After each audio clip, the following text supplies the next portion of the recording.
Are the Green Bay Packers the team to beat in the NFC? We're going to explore that and a whole lot more today on the Locked On NFL Scouting Podcast.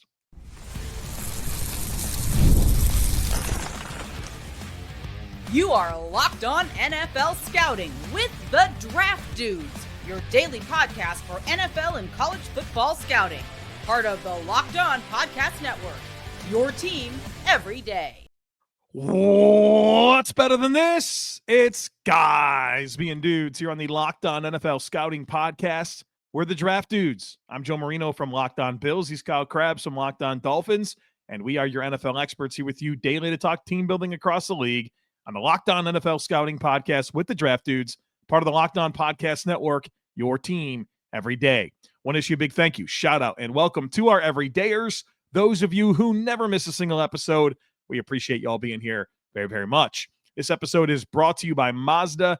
You can just move through life, or you can find the things that move you. It's your choice. Mazda, move and be moved. Let's do it. Takes on takes. Every Friday here on the program, Joe is the take master. Puts it out into the ether. Gets a bunch of hot takes and opinions and questions. Some are not questions, but we take them anyway. Yeah, we did sneak in a question this time. But I feel like when you no, there is a question. There's one question in today that I think we will get to, which is normally frowned upon, but it was pretty good. Very good. I feel like when you call me the take master, what you're really saying is, if your take's not on here, be mad at Joe if you sent one in.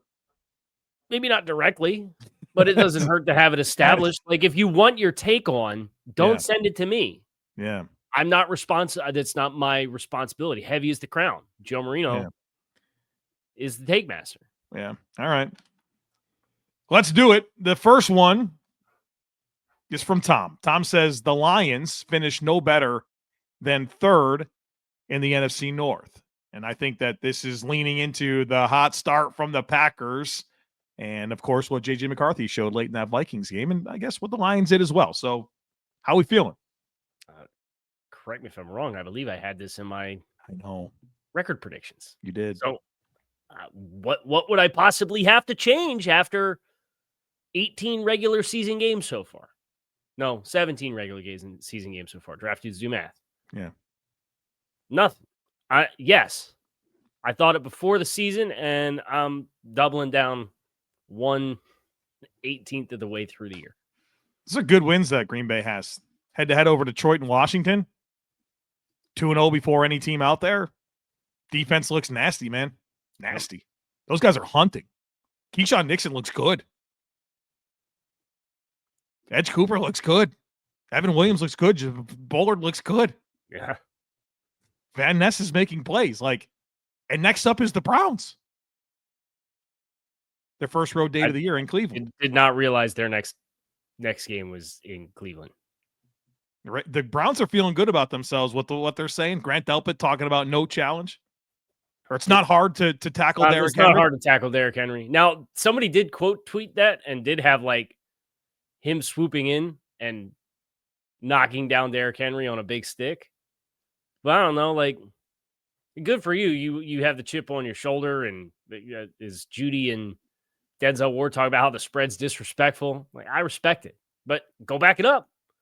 Because that's not the bear I would poke by proactively talking more. Right. What's the challenge? Jerry Jeudy, what's the challenge with the Ravens secondary? No challenge. It's not hard to do. Come on, dude. You guys are 11.5 point road. Not hard. 11.5 point home underdogs. Okay, Cleveland. Do your thing. They have a chance to do the ultimate spike the ball. Or this has a chance to be the ultimate, why would you do that? I lean towards that. Well, the point you made during the pick show, the Browns have won 2 of the last 3, and they're 3-3 across the last 6. They're oddly successful against Baltimore. Mm-hmm. Relative to who Cleveland's been and who Baltimore's been. Right. The next one comes from Joe, not me, a different Joe, who says Atlanta starts 1-5, misses the playoffs for an 8th straight year, and they clean house. So we know they're 0-1. Their next few games at Minnesota, at Carolina, host Washington, host Buffalo, at San Francisco. I think they'll find another win or two in there than what the tape calls for. It's not an easy schedule, but I just think they're going to be an inconsistent team. Like Penix in his first full year as the starter. There's going to be offensive line matchups that are challenging for them because they're down to what OT4 is starting at right tackle. It's tough. But they've got really good skill players. I think the defense in year 2 should have some level of enthusiasm. I mean, the way that they played Tampa in week 1. I think they'll be very inconsistent. I would sell on them cleaning house at the end of the year, especially because I think Raheem Morris is going to get a chance as this year goes, get these guys a lot more reps and get excited about what you have on that side of the ball. Like, their 2 rookie DBs look good. Xavier Watson. Yeah, Watson's good. And Billy Bowman. Yeah.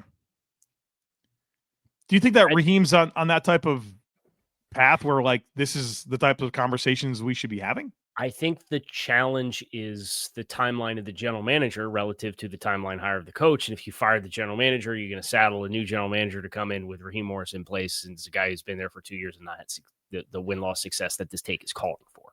That's why I think you would get there. Yeah. I take more exception with Fontenot than I do Raheem. Yeah, I think there's been a lot of inefficiency from a asset perspective the last few years with Fontenot, with where they've used some of their picks, how they've tried to solve some of their problems and buried more picks into the same position and you can't get it right. The Kirk Cousins thing followed by the Michael Penix pivot, and now you're stuck with, and you double down on Kirk because somebody's quarterback's going to get hurt and they're going to trade for Kirk Cousins. It's September 12th. Like, we're running out of time. And you've got that $10 million guarantee for next year. Dave is coming in hot with this.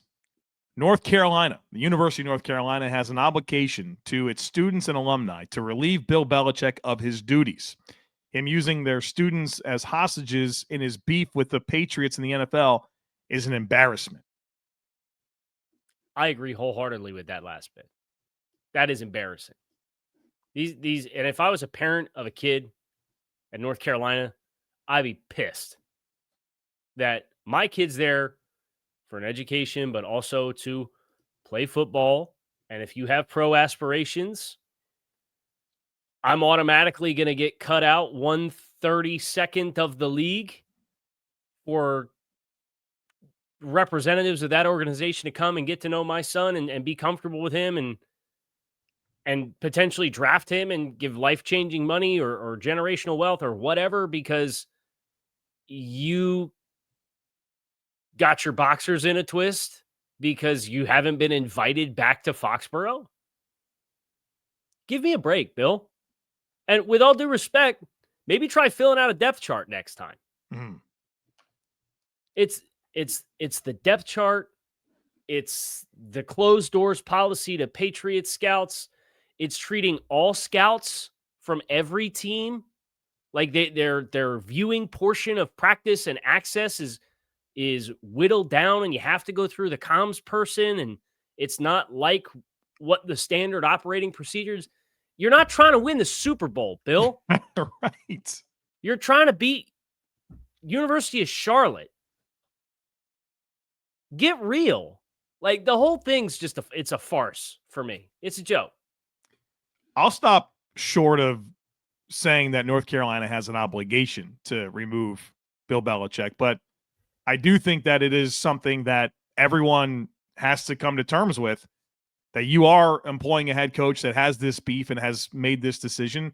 If you're a parent, like you said, you have to be mindful that this is a layer in the story. If you're a player, you have to be mindful of this being a layer in the story. And if you stay there, then you have to be comfortable with that dynamic. And I would understand anybody not being comfortable with that dynamic. All right, coming up next, a pretty spicy take on a surprise wild card team and who is the most underrated edge rusher in the NFL. We'll get into that here next, folks. Be sure to stick with us.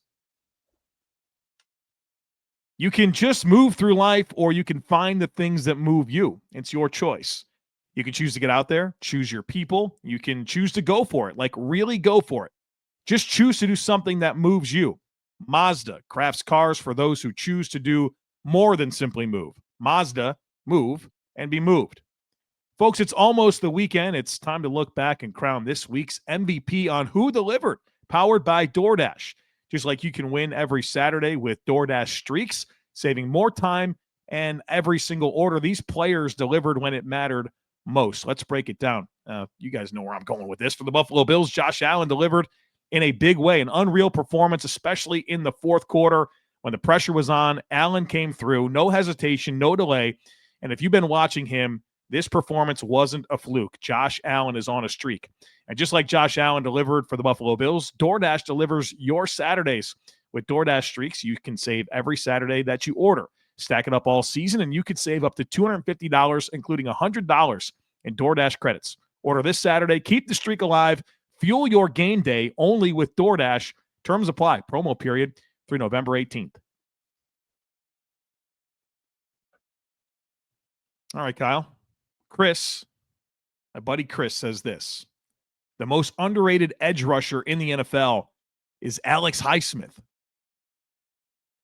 Off of week one. Olu has some troubles over there, man. Yeah. He has struggled a little bit.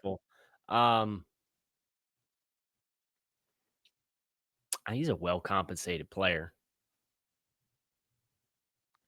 I think probably for the general population, sure, but I feel like you and I have had some love for Alex going back to our pre-draft process where we had a chance to see him, and obviously very local for you with where he played in college. I think Alex Highsmith is underrated. I don't know if I would say he's the most underrated. These two names came to mind for me when I was thinking, all right, who's like a really good edge rusher that I don't think gets much love? Two guys that came to mind for me, Jonathan Cooper and Carl Granderson. Yeah, it's a good call. And Granderson, it's because he's in New Orleans where it's kind of not seen nationally. The team's struggled the last couple years. And he doesn't have the draft pedigree either. Right. At least Cooper was at Ohio State. You watched him play and you're like, I think this guy's a baller. He just doesn't have a lot of length. Yeah. And then lo and behold, sometimes those guys, if you got a power and a leverage element to you and you have enough twitch, you can make it work anyway. And I think that's what you saw with Jonathan Cooper. The next one comes from Carl, who says the New York Jets will lead the NFL in rushing and make the playoffs as a wild card team. It's too rich. Baltimore's leading the league in rushing, right? Baltimore, Arizona. The Jets will put up a lot of rushing yards. They will. They have 182, I think, against the Steelers. It was a significant amount of rushing yards. Yeah. What did Baltimore have? 234? Derek had 168, something like that. Yeah. I remember there was like 20 minutes into the game, I looked at the scoreboard and the Ravens had 140 rushing yards. I'm like, they're going for 500 tonight. Like, I'm not sure what's going to stop them. The Derrick Henry fumble, that's what stops him. Right. Derrick Henry doesn't fumble. The Angels in the end zone. I think the Jets will be top 5 in rushing, but I don't think they're number 1, and I don't think they're a playoff team. I have a lot of questions about the defense, especially the depth. Right.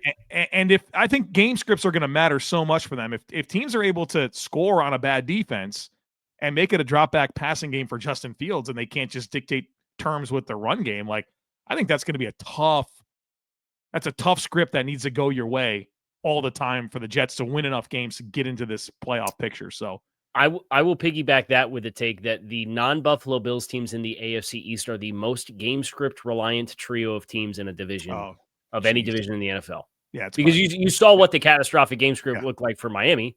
Yeah. Right. The game just completely snowballed. You had 2 turnovers in the first 18 minutes and we're down 17-0. Yeah. You can't play like that, right? Right. And the Jets had everything go right with the exception, and they had almost everything go right. I mean, they outgained the Steelers by 120 yards. They won every major statistical measure, but they had 1 turnover and lost the game. Yeah. Right. That's a good take by you. I really do. Crunchy peanut butter says you like crunchy peanut butter? No, I do not. Do you know what I've discovered? There's peanut butter that's like in a bag. Like it's like a bag of like Daisy sour cream. You've seen this? There's peanut butter in this.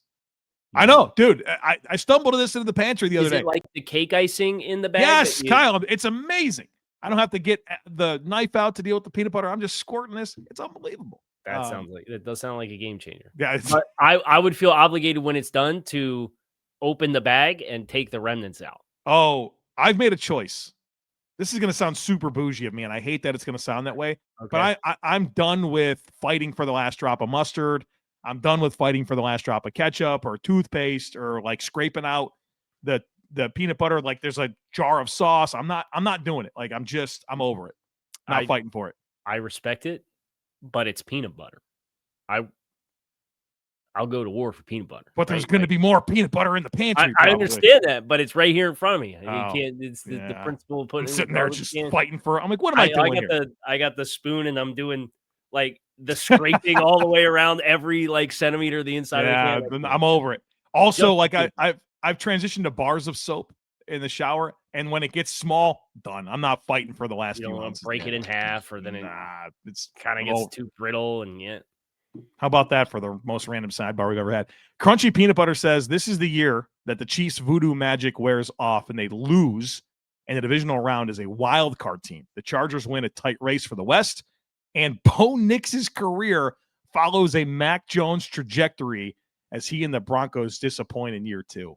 A lot of layers to this. We asked for spicy takes. He gave us 3 different takes in one take. I know. So Chiefs divisional round losers as a wild card team. Okay, sure.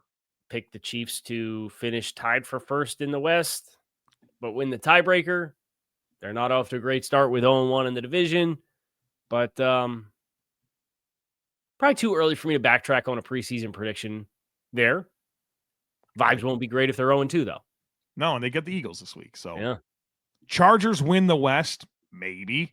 I think the one that I think is least likely here is that Bo Nix becomes Mac Jones. Which I understand, like Mac Jones, it was a playoff team, right? Their first season in New England, and now he's bouncing around. Not a very appealing guy. We get the greatest what if of the last 5 years in the draft. We get it now because Mac's starting for Kyle Shanahan in San Francisco after all this time. How about this for a segue? The next take comes from Matt, who says Mac Jones will deliver a victory in Purdy's absence against the Saints. Expect some more down the field throws. I will be really interested in how they construct a plan with Brandon Ayuk is out, George Kittle is out, Juwan Jennings avoided major issues, but is banged up at the very least.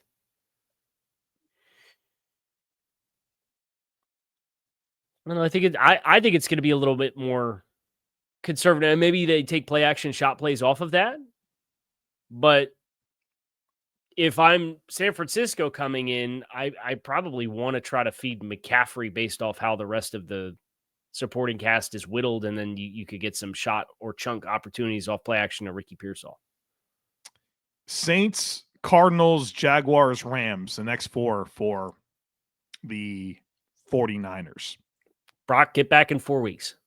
Yeah, and they play time for that Rams game, and I think you can go 2-1 at worst. The problem with the Rams games, it's Thursday night. So you probably you're probably targeting after that game because you get the 10 days until you go to Tampa. Yeah. Okay. So try to win this one. And then if you get out of the first 2-2 weeks, if you get out of the first 5 weeks of 3-2, you could pick right back up where you left off. Into Tampa, Atlanta, Houston. So rest up, Purdy. Yeah, get back. All right, coming up next, arm strength. How important is that? French fries, and we got to talk sports movies. So segment 3, stick with us.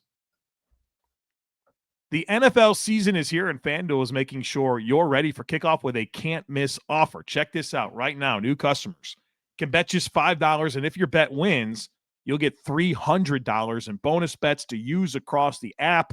I love using FanDuel because it fits however I want to bet, whether that's spreads, player props, over-unders, building a same-game parlay, or even the live betting as the action unfolds.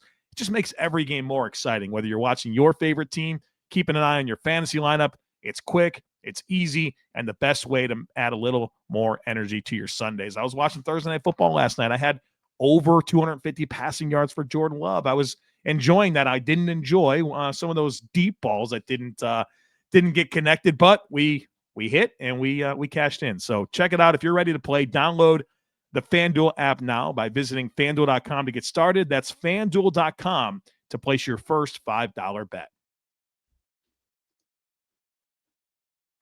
Can I sneak one in? Of course. Jeff Hafley will be a NFL head coach in 2026.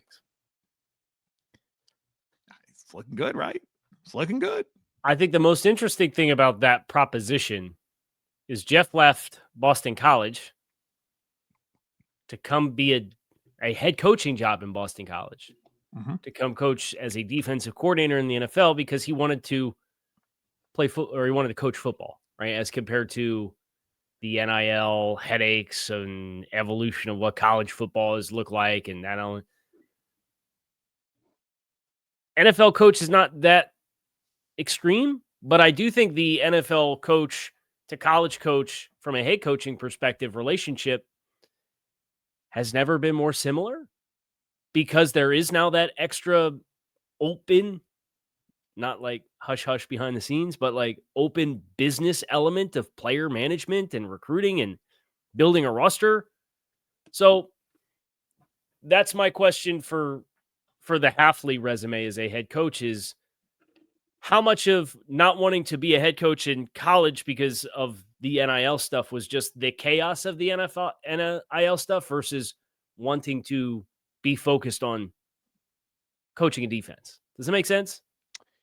Yeah, I think that's a fair angle. I mean, weeding out of the college piece of it, though, where it's thousands of more players that are not proven, right? Like, yeah, I think that's that inventory that you have to deal with in kids, right? We're talking 18, 19, 20. And now we got professional athletes. We've weeded through those players. I think that helps, you know?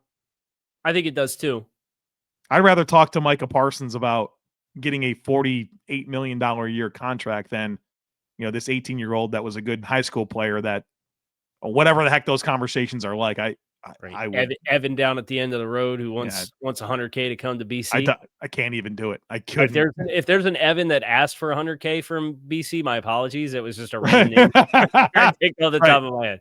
Right.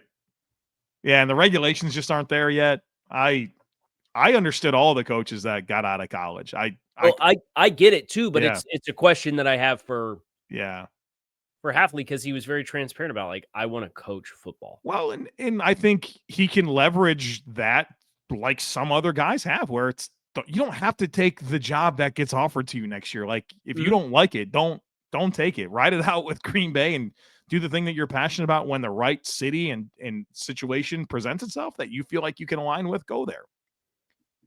Weekly Huddle. The take is that quarterback arm strength as a trait is a floor setter, not a ceiling riser. The question is, can you make all the NFL throws? If yes, you get the check mark.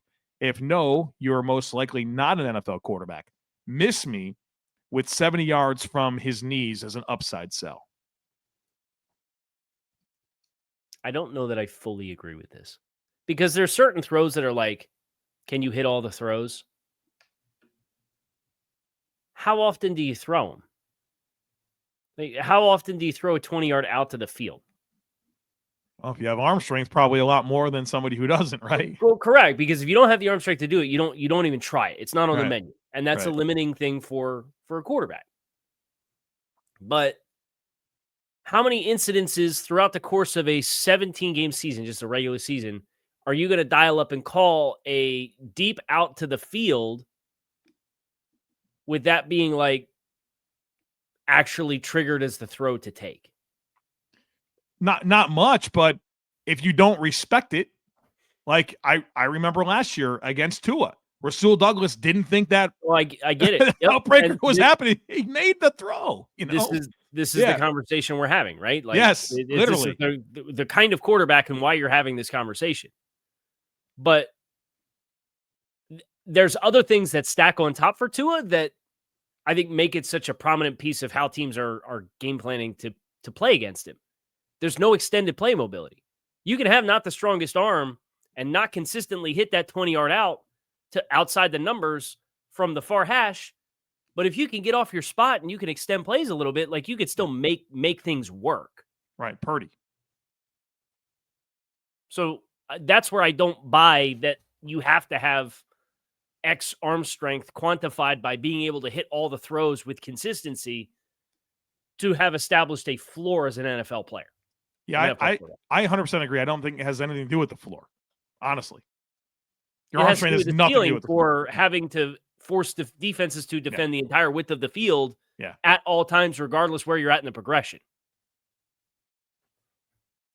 If the spirit of the take here is like arm strength's not the end all be all, I agree. I agree. I think some of the greatest quarterbacks of all time were not laser arms. Joe Burrow, not a laser arm. Tom Brady, Peyton Manning, those are not rocket arms. Talked about the greatest of all times, and the first name out of his mouth was Joe Burrow. You know how I feel about Joe Burrow. This guy's good, man. This guy's really good. So it's not the end all be all, but man, Dan Marino and John Elway and Brett Favre and Aaron Rodgers are pretty good too. You know what I mean? So Dan Marino in today's NFL is something I think about a lot. World would be in trouble. Dave is coming in hot here. Okay. This is a different Dave as well than it was Dave. We had another Dave that had a take today about that was the North Carolina thing. This Dave says French fries need to be streamlined.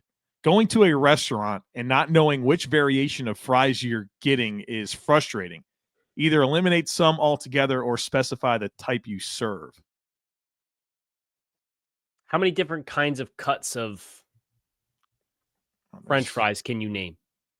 Crinkle cut, waffle, string fries, curly fries, steak fries, julienne cut. I don't know what that means. So that long thin strips. Okay. I here's my thought on this. Okay, first of all, open your mind to other sides that are probably better. Like, you don't just have to get fried potatoes. Like, there's other things that are good, other vegetables, salads. Try something else. I don't often find I'm not like, oh man, I got to get the fries. Like, not a big needle mover for me. Did you mention waffle fries? Yeah, I'm pretty sure I did, because my daughter wants waffle fries from Chick-fil-A every day. There's standard cut, natural cut that retains the potato skin. I like those.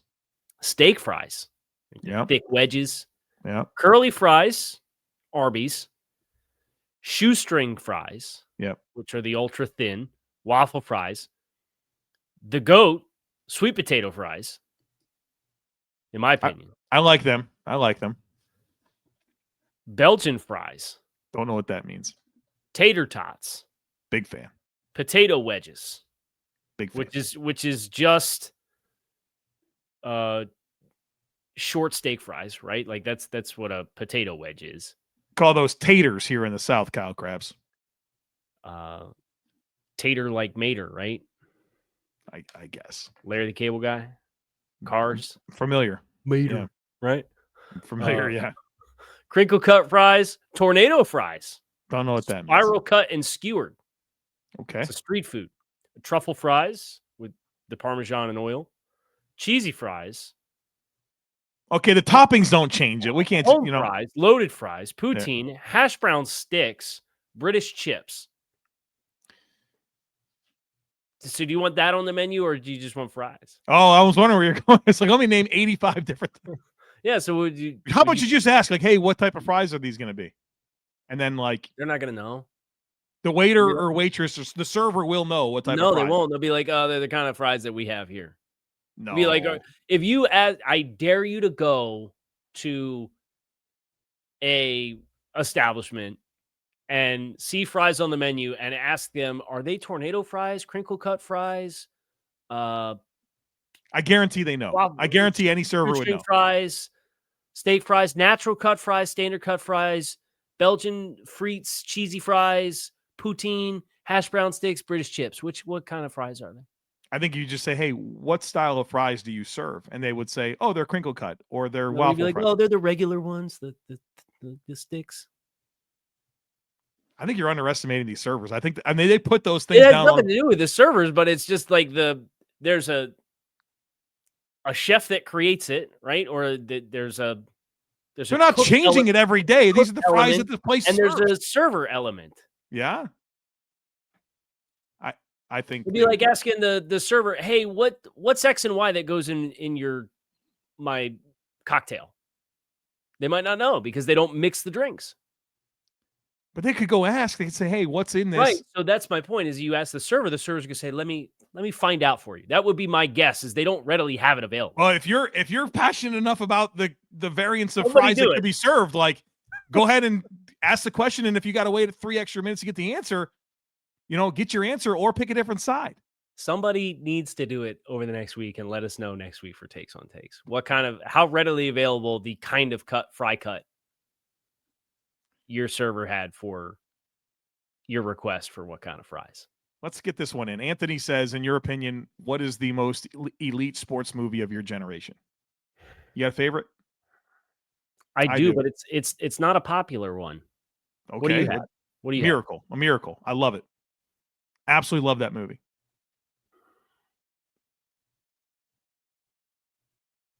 Any Given Sundays, I knew I figured you were going to say that. Yeah. Why is that not popular? I don't know. It's kind of there's some that feel it's like a sensationalized version of professional football. I don't know. You got all these legends of the game that partook in it. And it gets into a lot of the dynamics of like players and their relationships with each other and the business conflicts that go with football and the player and labor relationship with coaches and owner. Like it's just it I don't know. I really feel like it gets into a lot of the nuance beyond just I sit down on my couch and I watch a game for 3.5 hours. And I really loved the first time I watched that. It kind of changed how I viewed football. And then you get to know more of it and you get in the weeds with it. And it's like, yeah, I mean, there's some ways in which it kind of is like this. It's a fine answer if that's what you like. I like the movie. That's what I like. Willie Beeman, baby. Willie Beeman. Al Pacino. The inches we need are everywhere. Everywhere around us. How about that, Chris Schubert? I had a movie quote. We're out of inches here on the show. Kyle Crabbs, Joe Marino. We're up against it on the clock. Got to get out of here. Appreciate you guys for checking out Takes on Takes. Come on back. See us again on Monday. We're going to break down the week 2 action in the NFL. We hope to see you then.